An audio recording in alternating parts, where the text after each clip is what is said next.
Hey everybody, this is the my rough draft video for the month I was born thing. Let me just preface it by saying it's a very rough draft. I am sitting down, I'm aware of that. It's the only way I can readily have my notes in front of me because I have them on my computer.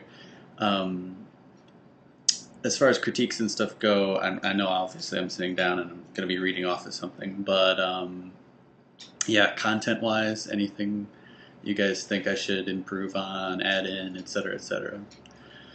Okay, all right, let me get started here.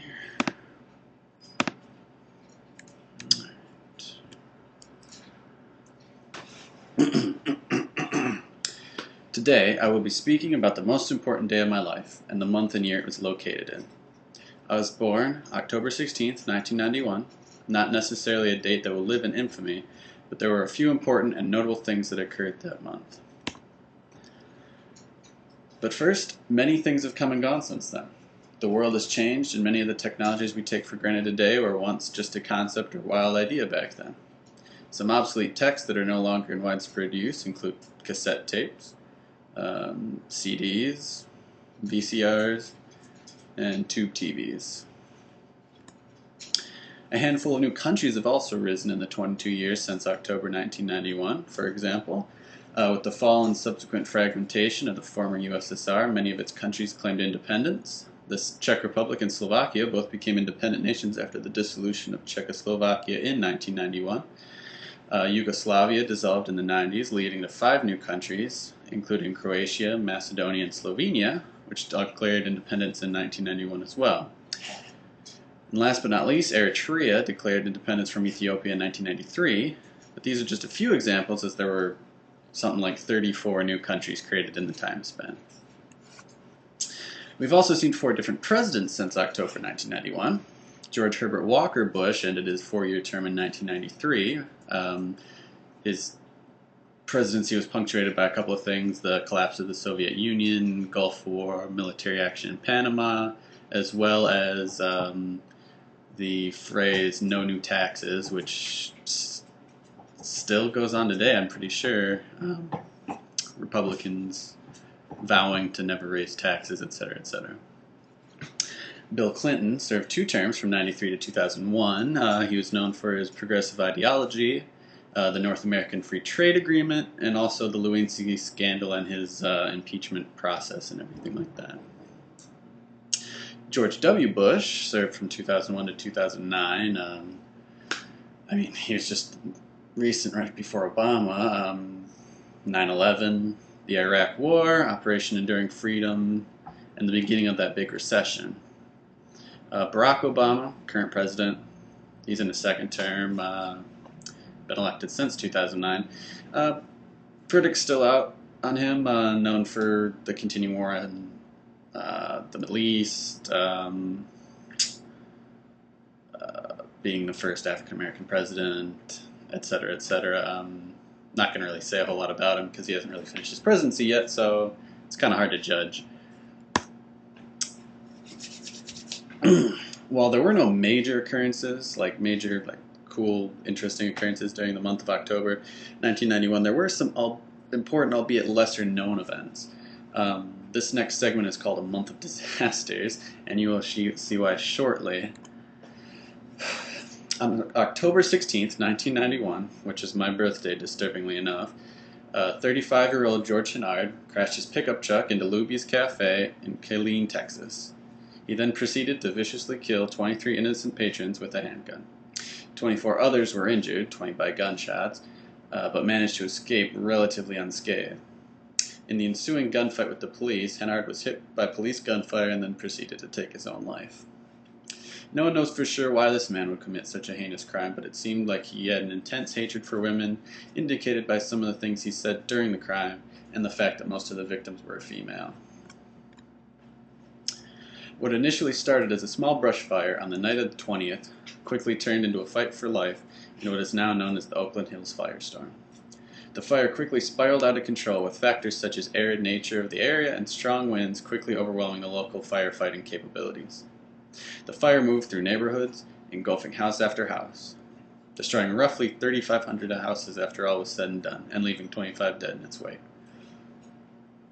Eventually, the fire was controlled after the strong winds died down. As a result of this disaster, the region's firefighting services became more prepared for fighting wildfires and learned better techniques for dealing with such situations, which definitely helped today because there are many, many wildfires in the area and it just seems to be happening more and more commonly. The Perfect Storm was not just a movie starring George Clooney. I mean, it was a movie starring George Clooney, but the movie itself was based on storms created by a nor'easter that absorbed the leftover energy from Hurricane Grace off the east coast of the United States and Canada. A particularly strong storm for the region, a buoy off the coast of Nova Scotia reported wave heights of up to 100.7 feet, an all-time record for the area. The Andrea Gale, the fishing boat made famous by the movie, made famous by the movie, was the only ship sunk with loss of life during the nor'easter part of the storm, with its crew of 6 being lost, but an additional 7 people perished when the storm was still in its Hurricane Grace stage from various causes, being swept out to sea, being knocked over railings, etc., etc. The storm caused an estimated $200 million in damages and left thousands without power, as well as damaging roads and infrastructure across the eastern seaboard. A byproduct of the perfect storm was the Halloween blizzard, a period of heavy and constant snowing and ice. It crippled the upper Midwest, but was mostly focused over Minnesota, Iowa, and Wisconsin. It was caused mostly in part due to the fact that Hurricane Grace and the perfect storm blocked weather patterns moving from west to east, so it got stuck there. It lasted from October 31st to November 3rd and left almost 100,000 people without power and 22 dead from various causes. It also caused approximately $100 million in damages. On a lighter note, some interesting and totally not depressing things also happened this month. The Minnesota Twins beat the Cleveland Indians to win the World Series. The Galileo spacecraft was the first probe to visit an asteroid, 951 Gaspra, and send back new data concerning the aforementioned celestial bodies. Bill Clinton announced his plan to run for Democratic nomination in 1992 elections. We all know how that went. Clarence Thomas was sworn in as Supreme Court judge, and this month also marked the end of the bloody, bloody Cambodian-Vietnamese War, with delegates from both sides, the Cambodian state and the Khmer Rouge, coming together in Paris to discuss an ending to hostilities. So the month wasn't all doom and gloom, at least. I wasn't the only important person born in this month and year. The people I'm about to mention, though, are quote, unquote, famous celebrities, although I've never heard of any of them. A handful of singers were born, including but not limited to Eddie Brett, Leon Pinnock, Betty Who, Nicole Young, Taylor Matthews, Dominic Thomas, and DJ Spence King. There are a few actors also born this month. Rashawn Fagan, Lally Esposito, Diego Dominguez, Shona McGarty, Tyler Posey, and Brian Craig. Honestly, I've never heard of any of these people. That's probably due to the fact that they're the same age as me and they're just getting their starts in the entertainment industry. The famous deaths of the month, on the other hand, do include people that I know of and that I am or was quite fond of or am quite fond of. One of my favorite shows from my adolescent years was Sanford and Son, starring Red Fox, with all the funny one-liners and characters that populated the show. It was a laugh to watch. Sadly, Red Fox passed away in October of 1991 at the age of 68 due to a severe heart attack. Another well-known entertainer who passed that month was Tennessee Ernie Ford, a country music legend and television host best known for the song 16 Tons and the Tennessee Ernie Ford Show, respectively. He passed at the age of 72 due to liver disease. Last and certainly not least, the creator of one of my favorite television series, Star Trek, also passed in this month. Gene Roddenberry, who created the original Star Trek series and greatly influenced all those to follow, died at the age of 70 due to cardiac arrest. All of these great entertainers, as well as the countless others lesser-known individuals who passed in the month, will surely be missed, and I hope they all rest in peace. Some of the little things that caught my eye as I researched the month and year I was born in included a couple of things that are still relevant today, such as gas prices, movie releases, and chart-topping music. Gas prices in 1991 were a whopping $1.10 a gallon. Unbelievable, right? We pay 3 times that today and probably 4 times that soon enough.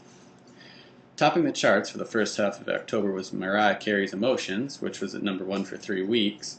At the end of that month, it was dethroned by Karen White's Romantic, which stayed at #1 for only 1 week. Not all movies are good movies. Movies are good movies. But I chose a few of the movies that came out during this month to mention because some are more interesting or relevant than others. Ricochet, a crime drama starring the incomparable Denzel Washington, John Lithgow, and Ice-T, opened on the 6th and grossed $4.8 million in its opening week and was widely accepted as a pretty decent movie by critics. Frankie and Johnny, a romantic film starring Al Pacino and Michelle Pfeiffer, grossed over $22 million worldwide after its release, not during the week after its release, just in general. Based on an off-Broadway play, it received mixed reviews and wasn't particularly well received. Ernest Scared Stupid, a comedy starring Jim Varney, is a fantastic movie that was also released in October. A work of comedic genius, if I do say so myself. I would highly recommend this movie to everybody all the time. I don't want to spoil anything, so let me just say it's funny, watch it.